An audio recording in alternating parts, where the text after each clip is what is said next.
Great theater is about how we think and encourages us to fantasize a world we aspire to be. A moral and spiritual revolution begins to happen in the mind and conduct of the learner as he progresses in the love of Allah and surrenders himself completely to the will of Allah. Hence, we save the drama for the stage. The theme of today's event is Al-An, seize the moment. Opportunities come and go. Therefore, we need to stay proactive and seize them with both hands. It is crucial to stay alert, remain focused. Of the Merchant of Venice, the iconic courtroom scene takes on a new life as Shylock insistently demands his pound of flesh from Antonio. The atmosphere is rife with tension. However, it's the clever and humorous exchange between Portia and Shylock that steal the spotlight, infusing the scene with levity.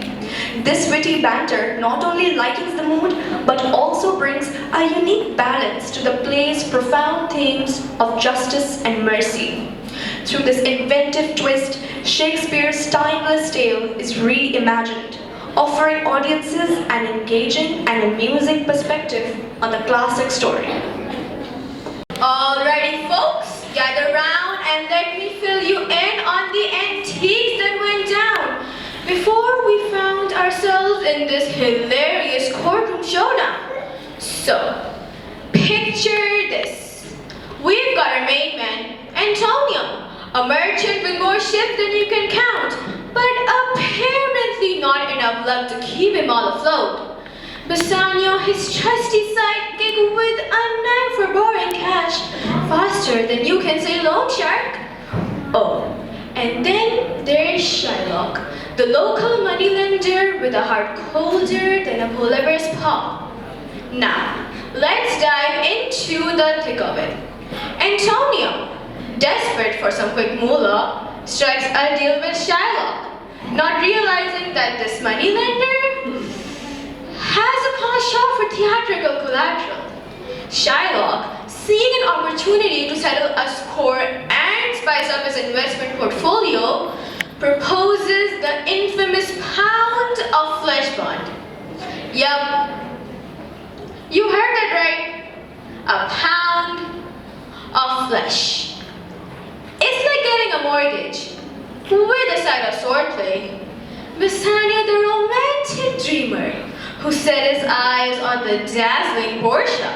But, oh snap, he's as broke as a comedian's washing machine. So he turns to Antonio, his golden goose. And Antonio, in an act of unparalleled friendship, decides to borrow the dough for his buddy, not realizing that his own ships are playing a game of hide and seek with the ocean. Cue the grand entrance of Portia. This little lady's got brains, beauty, and a whole walls of gold. She sets up a clever game with caskets. And lo behold, Bassanio picks the right one, winning Portia's heart and a ticket to the happily ever after club. But wait, there's a plot twist. Antonio's ships decide to make a dramatic return, but not before Shylock comes knocking for his pounds of flesh. And that, my friends, is the whirlwind of chaos that brings us to this jaw-dropping courtroom scene. We find ourselves in the heart of the storm, the belly of the beast, the illustrious courtroom of Venice. Picture, the air is thick with anticipation. Tension is so palpable you could cut it with a butter knife. And the legal eagles are circling overhead. In one corner we've got Shylock, the local moneylender with a bone to pick and a pound of flesh to claim. In the other end we've got Antonio, a merchant whose ships have a tendency of playing hide and seek. And let's not forget the mysterious legal maestro, Portia, disguised as Balthazar, armed with wit sharper than Excalibur. It's a courtroom spectacle, my friends, where justice meets comedy and the scales of the law are balanced on the edge of a feather pen. Ah, gentlemen, what a spectacle we have before us. A pound of flesh, you say, Shylock? Well, I must admit, it's not every day we get such a unique request in our humble court. But let us not jump to conclusions, my good man. Justice, like a fine wine, must be savored and carefully considered. So, Shylock, let us hear your case and may the scales of justice tip in favor of reason and mercy. And who knows, maybe we'll have a slice of cake to celebrate a fair verdict. Shylock, the relentless creditor with his heart as cold as winter's night. But fear not, for even the coldest hearts thaw in the warmth of justice and mercy. Mercy? Ah! What need have I for such frivolities? I demand justice, pure and unadulterated. And if I must play the part of the merciless wolf, then so be it. But mercy, dear Shylock, is the icing on the cake of justice. For without it, our legal system would be as dry as yesterday's bread. Let us strive to be more than mere laws on paper. Let us be beacons of compassion in a sea of legal jargon. And you, Balthazar, our esteemed legal luminary, your wisdom and wit precede you, and we are fortunate to have you grace our courtroom with your presence. Pray, guide us through this labyrinth of legal intricacies, and may your words illuminate the path to just resolution.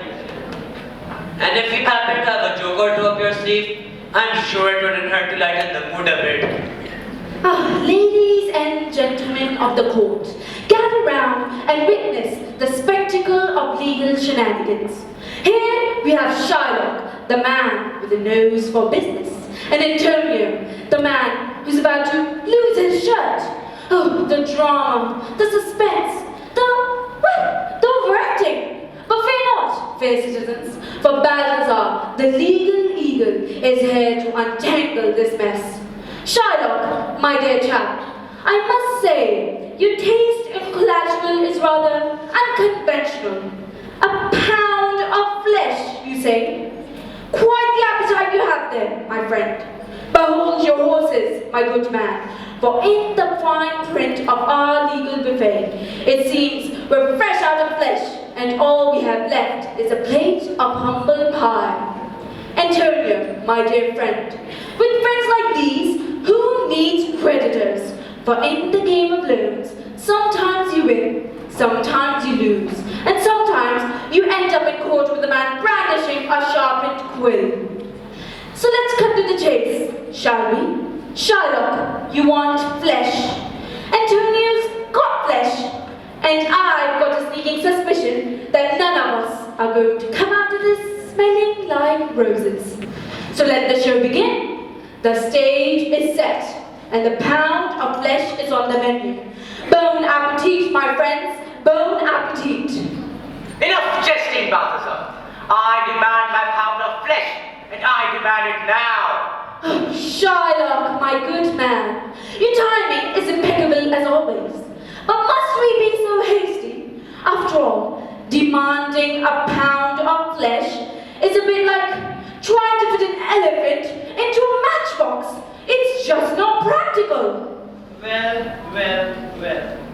Seems like I've hit the jackpot of the first year. My dear friends, I've always wanted to try extreme sports because nothing gets your heart racing like going head-to-head with a money lender who collects body parts as collateral. Antonio, it seems our misfortunes have misled us into courtroom gestures. If only our debt could be paid in punchlines, we'd be the richest men in Venice.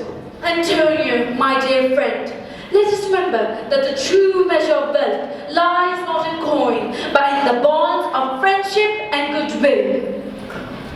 Shylock, the man with a plan, the man with a peculiar sense of investment.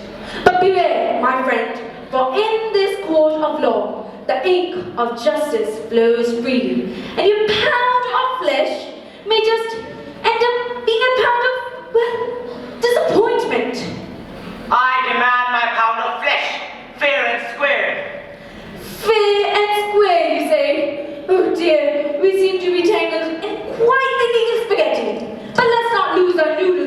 arrangement, shall we? I mean, a pound of flesh? That's some serious commitment to your diet plan, Shylock. Shylock, my friend, do you take me for a buffet? I promise you, there are no all-you-can-eat deals there, especially not of my flesh. I care not for your jest, Balthazar. Give me what is rightfully mine. Yes, who perished the thought, dear Shylock? But remember, my good friend, Rome wasn't built in a day, and neither was a good punchline. So let's cut to the chase. Count to 10, and maybe we can do this whole flesh for death arrangement, shall we? Duke, if this trial drags on any longer, we might need to install a snack bar in the back. Popcorn, anyone?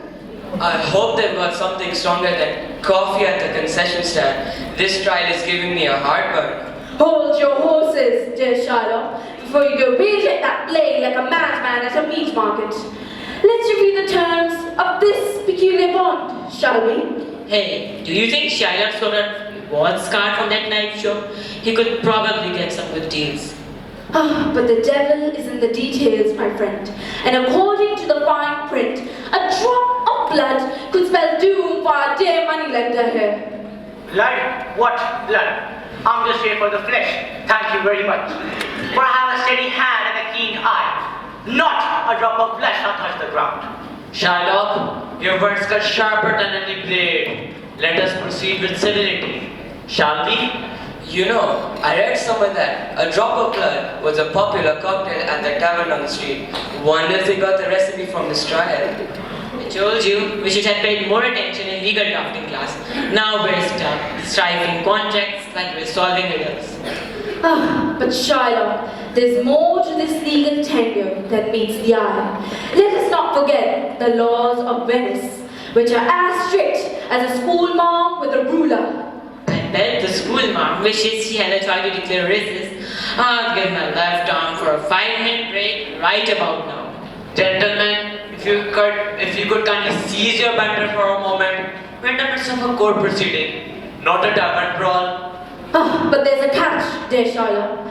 For if you wish to keep your head firmly attached to your shoulders, you must heed the wisdom of our esteemed Duke. Ah, mercy, sweet mercy, for I am as merciful as a lion with a toothache. The Duke, the venerable or bitter of justice, with a gable of gold, and his voice as steady as an of star, for in his wisdom, the scales of justice shall find their two banners. I don't know about you, but I'd rather face the lions than another hour of cross-examination. At least lions don't ask strict questions. Ah, the plot thickens like a soup left unattended. We shall navigate these legal waters together, like two ships in a tempest-tossed sea. Legal waters, tempest-tossed sea. What are you prattling about, Balthazar? I have no time for your nautical nonsense. Ah, but Shylock, you're as sharp as a needle, but twice as prickly. I come bearing tidings that may yet soothe your troubled soul. Tidings, troubled soul? Speak plainly, Balthazar, or I shall depart this courtroom faster than a rat fleeing a sinking ship. Ah, but the winds of fate blow in mysterious directions. For you, dear Shylock, have stumbled upon a treasure trove of mercy, hidden in the darkest depths of the legal labyrinth. Mercy? Hidden treasure? Speak plainly, Balthazar, or I shall unleash the fury of 1,000 storms upon your unsuspecting head. Ah, but there is no need for theatrics, dear Shylock, for mercy, like a gentle breeze, shall soothe the troubled waters of our discontent. Theatrics? Troubled waters? Balthazar, have you lost your wits? Speak plainly, or I shall seek solace in simpler pursuits. Ah, but Shylock, you're as stubborn as a mule, but twice as amusing. Fear not, for I shall unravel the mystery of mercy with the grace of a seasoned navigator. Mercy? Navigator? Speak plainly, Balthazar, or I shall speak, I implore you. Speak plainly, or before I lose what little patience remains within me. Balthazar, as much as I admire your wit, let us maintain decorum in this court. Shylock, my good man, let the pursuit of coin tarnish the spirit of brotherhood. We may find a solace in the harmony of a shared humanity. But what of the bond, the contract agreed upon? Must the law bend like a reed in the wind to accommodate sentimentality? Gentlemen, let us not dwell on the past, but focus on the path forward. The law, like a ship on stormy seas, must navigate the currents of compassion and duty. Shylock, the scales of justice must weigh not only the letter of the law, but also the weight of human suffering. Your pursuit of Antonio's flesh is a debt too steep for our courts to collect. Therefore, it is decreed that while Antonio shall retain his life, you, Shylock, shall surrender half your fortune to him and the other to the coffers of Venice. Half my wealth? Mercy! Mercy! I shall part with my fortune with the grace of a pauper turned prince. And as for your conversion to Christianity and the bequest of your estate, Shylock, let it stand as a testament to the power of redemption and the resilience of human spirit. Ah, must I forsake my faith like a sailor casting off a worn-out coat? Is this the price of redemption, to exchange my beliefs for a ticket to societal acceptance? Perhaps I'll bring a sprinkling of kosher soil, just to keep things flavorful. Ah, but to convert or not to convert? That is the question. Though I may be baptized, the water might still taste a tad soil. Gentlemen, let us depart this chamber, not as adversaries, but as comrades in pursuit of justice and understanding. Court adjourned. And so, dear friends, as the curtains fall on our courtroom drama, let us depart with hearts lighter than the feather of justice itself. For in the corridors of law, as in the dance of life, it is not the weight of our burdens that define us, but the grace with which we carry them. Ah, Antonio, if only your ships were as sturdy as your resolve, we might have never found ourselves in a tempest of legal turmoil. But fear not, for every storm yields to the embrace of calm seas, and so shall we. Let us bid adieu to our dear Shylock, who may have lost his fortune, but not his spirit. May his journey to the light be as enlightening as the darkest of nights. And to you, Duke, the helm of our legal vessel, may your wisdom guide us through the mists of uncertainty and your humor lighten the burdens of judgment. As we part ways, let laughter echo in the halls of justice, for in the tapestry of life, it is the threads of mirth that weave the brightest patrons of all. And so, my dear friends, until we meet again in the theatre of faith, may your hearts be light, your spirits high, and your sense of humor ever ready to illuminate the darkest of days. Farewell, adieu, and to the next act we eagerly await.